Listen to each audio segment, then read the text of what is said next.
तो चलिए आज की वीडियो को शुरू। आज का जो पहला प्रश्न है तो वो है 176 साहित्य की मुख्य प्रवृत्ति एवं कालक्रम के आधार पर हिंदी साहित्य इतिहास काल एवं नामकरण सर्वप्रथम किसने किया? तो ये किया था आचार्य रामचंद्र शुक्ल जी द्वारा। अगला प्रश्न है 177 हिंदी साहित्य के इतिहास को सुनिश्चित सुव्यवस्थित एवं वैज्ञानिक वर्गीकरण करने वाले प्रथम इतिहासकार कौन थे?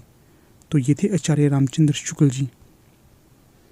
अगला प्रश्न है 178 हिंदी भाषा में देशी भाषा में किसी मुस्लिम द्वारा रचित प्रथम काव्य ग्रंथ कौन सा है? तो ये है संदेश रासक और इसके रचनाकार हैं अब्दुल रहमान। अगला प्रश्न है 179 प्रथम धर्मेतर रासग्रंथ कौन सा है? तो ये है संदेश रासक। अगला प्रश्न है 180 हिंदी का प्रथम चंपू काव्य कौन सा है? तो ये है राउलवेल और इसकी जो रचनाकार हैं ये हैं रोड़ा कवि। अगला प्रश्न है 181 नक्शिक का प्रथम बार वर्णन किस रचना में मिलता है? तो ये मिलता है राउलवेल में। अगला प्रश्न है 182 अपभ्रंश भाषा में दोहा काव्य का आरंभकर्ता किसे माना जाता है? तो ये माना जाता है जोयिंदू को। अगला प्रश्न है 183 अपभ्रंश का प्रथम व्याकरण ग्रंथ कौन सा है? तो ये है शब्दानुशासन और इसके जो रचनाकार हैं वे है हेमचंद्र। तो दोस्तों यहाँ पर मैं आपको बता दूं ये जो वीडियो है ये हिंदी साहित्य की प्रत्येक परीक्षा के लिए बहुत ही महत्वपूर्ण है, तो इसे आप शुरू से लेकर अंत तक ध्यानपूर्वक देखें। अगला प्रश्न देखते हैं। प्रश्न है 184 अपभ्रंश का प्रथम प्रबंध काव्य कौन सा है? तो ये है भविष्यत कहा और इसके रचनाकार है धनपाल। अगला प्रश्न है 185 हिंदी के प्रथम कवि एवं प्रथम सिद्ध कवि कौन हैं? तो ये हैं सरहप्पा। अगला प्रश्न है 186 हिंदी की प्रथम साहित्यिक रचना कौन सी है? यह श्रावकाचार। जो ये श्रावकाचार है इसे सभी हिंदी की पहली रचना स्वीकार करते हैं। जो श्रावकाचार के रचनाकार हैं ये हैं देवसेन। अगला प्रश्न है 187 राम भक्ति माधुरी भाव के प्रवर्तक कौन थे? तो ये थे स्वामी अग्रदास। अगला प्रश्न है 188 पुष्टि मार्ग के संस्थापक कौन थे? तो ये थे बल्लभाचार्य जी। कई बार परीक्षा में प्रश्न ये पूछा जाता है कि पुष्टि मार्ग का जहाज किसे कहा जाता है? तो जो पुष्टि मार्ग का जहाज ये कहा जाता है सूरदास जी को। और ये भी पूछा जाता है कि सूरदास को पुष्टि मार्ग का जहाज किसने कहा था? तो ये कहा था बल्लभाचार्य जी के पुत्र स्वामी विठलनाथ जी के द्वारा। और कई बार ये प्रश्न भी पूछा जाता है कि जो सूरदास जी थे ये किसके भगत थे या किसके शिष्य थे? तो ये जो शिष्य थे ये थे बल्लभाचार्य जी के शिष्य। अगला प्रश्न है 189 कृष्ण भक्ति शाखा के प्रवर्तक कौन थे? तो ये थे बल्लभाचार्य जी। अगला प्रश्न है 190 अष्टसखा की स्थापना किसने की थी? तो ये की थी विठलनाथ ने। जो ये विठलनाथ हैं ये हैं बल्लभाचार्य जी के सुपुत्र। जो विठलनाथ जी ने अष्टसखा की स्थापना की थी इसमें इन्होंने जो 4 भगत थे ये थे इनके पिता के शिष्य, और जो 4 शिष्य थे ये इनके स्वयं के शिष्य थे।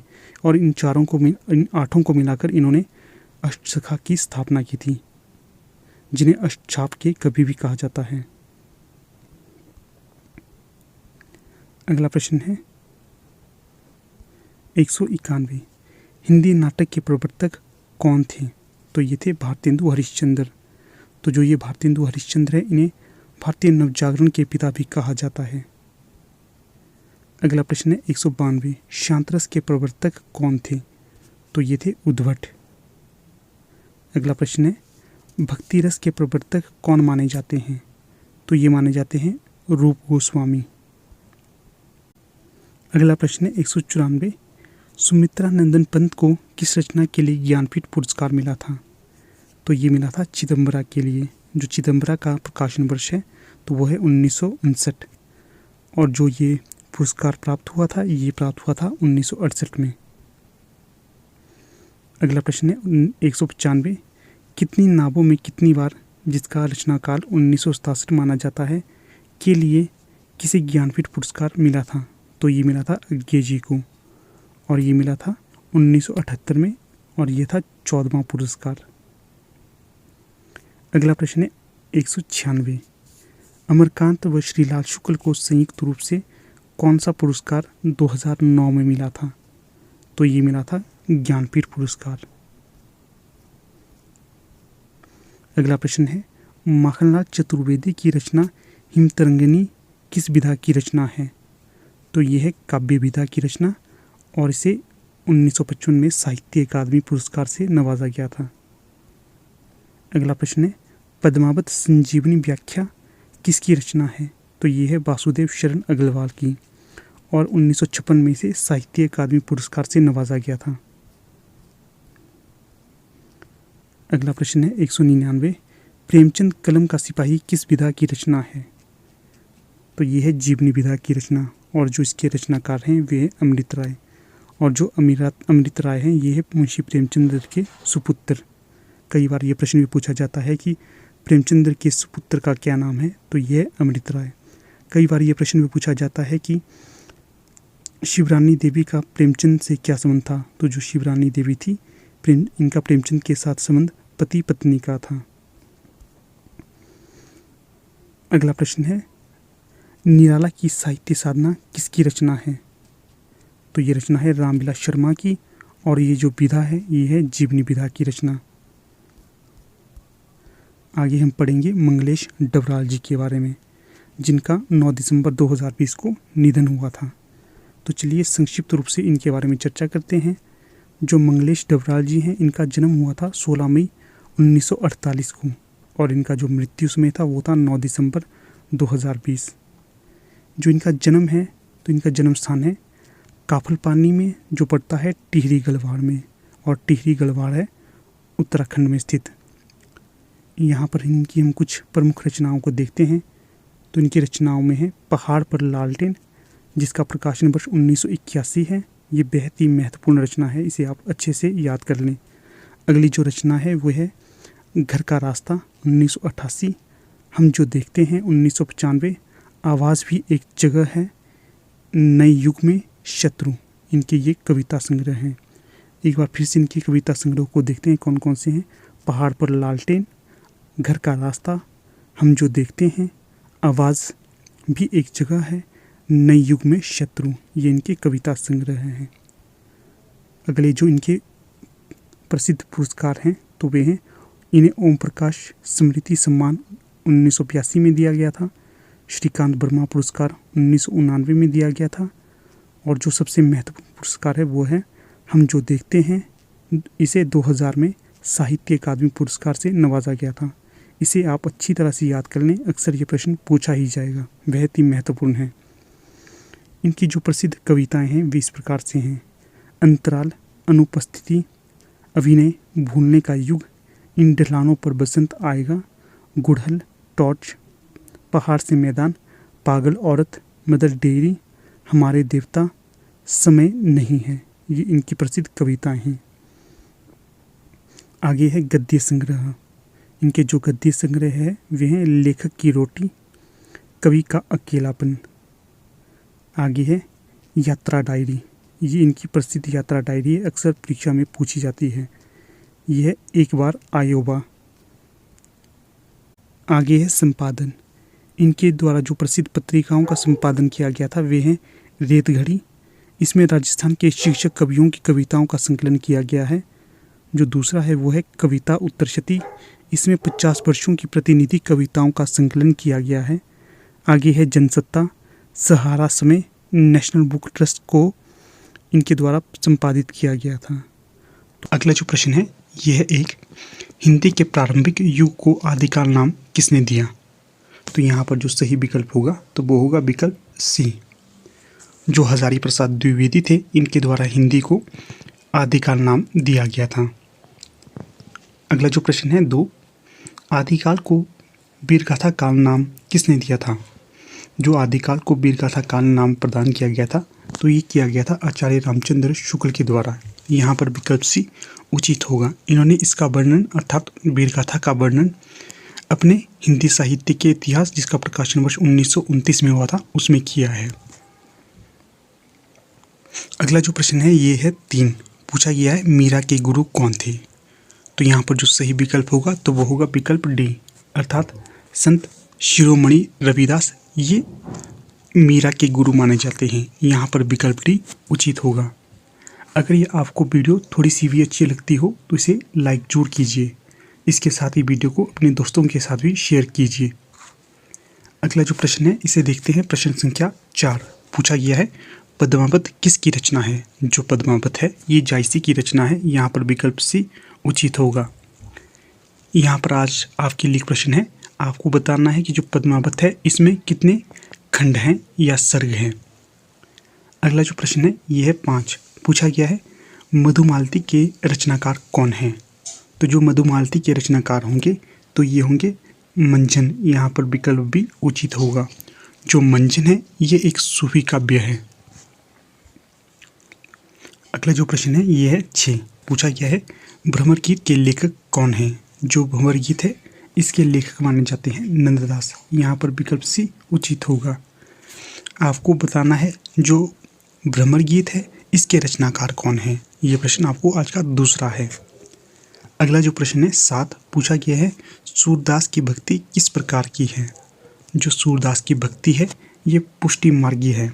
यहाँ पर विकल्प भी उचित होगा।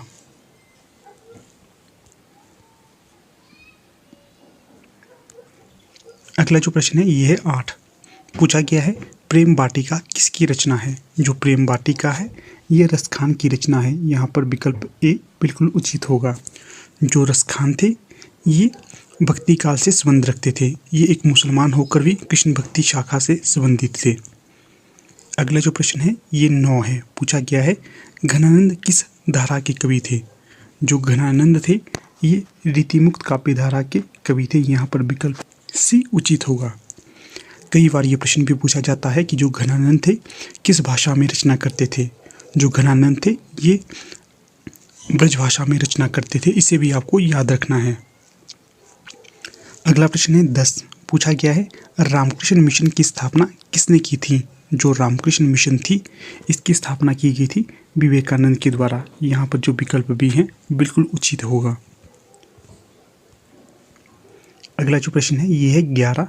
पूछा गया है भारतेंदु द्वारा संपादित मासिक पत्रिका कौन सी थी। जो भारतेंदु थे इनके द्वारा कविवचन सुधा नामक मासिक पत्रिका का संपादन किया जाता था। अगला प्रश्न है 12। भाग्यवती उपन्यास के रचयिता कौन हैं। जो भाग्यवती उपन्यास है इसे हिंदी का प्रथम उपन्यास भी माना जाता है। इसके रचनाकार हैं श्रद्धाराम फुलौरी। यहाँ पर विकल्प डी उचित होगा। अगला प्रश्न है 13। पूछा गया है भारत भारती खंड काव्य के रचयिता कौन हैं। जो भारत भारती रचना है यह एक खंड काव्य है। इसे भी आपको याद रखना है। कई बार प्रश्न पूछा जा सकता है कि जो भारत भारती है किस प्रकार की रचना है। तो दोस्तों जो भारत भारती है यह एक खंड काव्य है और इसके रचनाकार हैं गुप्त जी। गुप्त जी से यहाँ पर अभिप्राय होगा मैथिली शरण गुप्त। जो भारत भारती है इसका प्रकाशन वर्ष माना जाता है 1912। इसे भी आप याद रखिएगा, अति इम्पॉर्टेंट है। अगला प्रश्न है 14। पूछा गया है 11 वर्ष का समय कहानी के लेखक कौन हैं।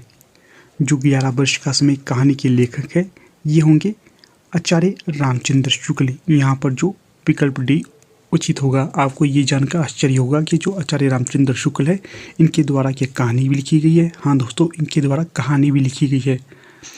अधिकतर बच्चों को ये जानकारी नहीं होगी कि जो आचार्य रामचंद्र शुक्ल आलोचक थे या कहानीकार।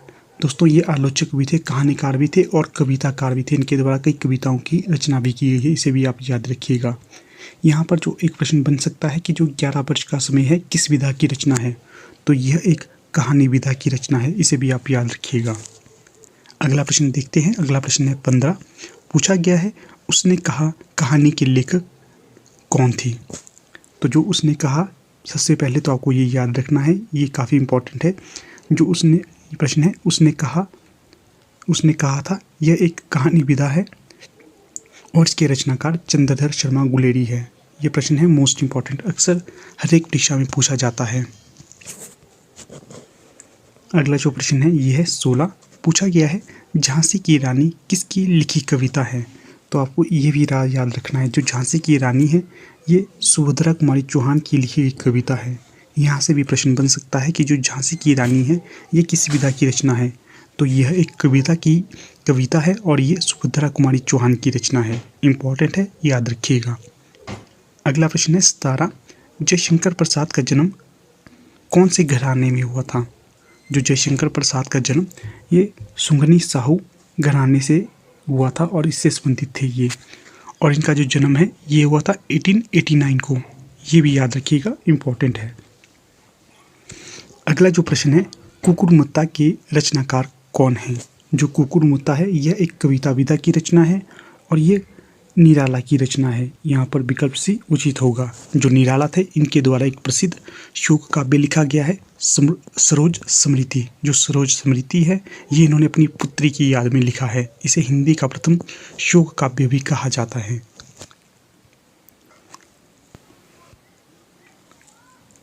यहाँ पर जो अगला प्रश्न है यह है 19। तो पूछा गया है मधुशाला किसकी रचना है। जो मधुशाला थी यह हरिवंश राय बच्चन की रचना है। जो हरिवंश राय बच्चन है ये अमिताभ बच्चन के पिता है। आपको तो अमिताभ बच्चन का पता ही होगा, ये एक प्रसिद्ध एक्टर हैं, इसलिए आपको ये याद रखना है। यहाँ से भी प्रश्न बनता रहता है। कई बार ये प्रश्न भी पूछा जाता है कि जो हिंदी साहित्य का दूसरा इतिहास है ये किसकी रचना है। यह भी हरिवंश राय बच्चन की ही रचना है। यह भी एक महत्वपूर्ण रचना है, आपको इसको पढ़ना चाहिए। अगला प्रश्न देखते हैं, यह है 20। पूछा गया है गोदान के उपन्यासकार कौन थे। तो ये प्रश्न है मोस्ट इम्पॉर्टेंट, आपको इसका उत्तर आना ही चाहिए। मैं आपको ये प्रश्न आपके लिए छोड़ता हूँ, आपको बताना है कि इसके उपन्यासकार कौन है, गोदान के उपन्यासकार। अगला प्रश्न है 21। तो पूछा गया है चांद का मुंह टेढ़ा के रचयिता का नाम क्या है। जो चांद का मुंह टेढ़ा है इसके रचयिता का नाम है मुक्तिबोध। यहाँ पर विकल्प भी उचित होगा।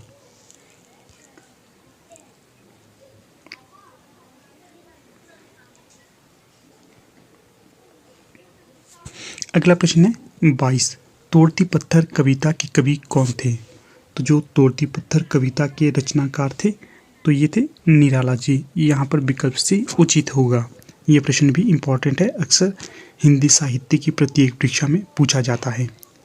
अगला जो प्रश्न है ये है 23। पूछा गया है फणीश्वर नाथ रेणु कौन सी श्रेणी में आते हैं। जो फणीश्वर नाथ रेणु थे यह एक उपन्यासकार के तौर पर जाने जाते हैं, विशेषकर आंचलिक उपन्यासकार के तौर पे। अगला जो प्रश्न है 24। पूछा गया है धर्मवीर भारती कौन सी पत्रिका के संपादक रहे थे। तो जो धर्मवीर भारती थे यह धर्मयुग पत्रिका के संपादक रहे थे। यहाँ पर विकल्प ए उचित होगा। अगला जो प्रश्न है यहाँ पर पूछा गया है इनमें से उपन्यास सम्राट कौन है। जो उपन्यास सम्राट के तौर पे जाने जाते हैं ये जाने जाते हैं मुंशी प्रेमचंद। यहाँ पर विकल्प भी उचित होगा।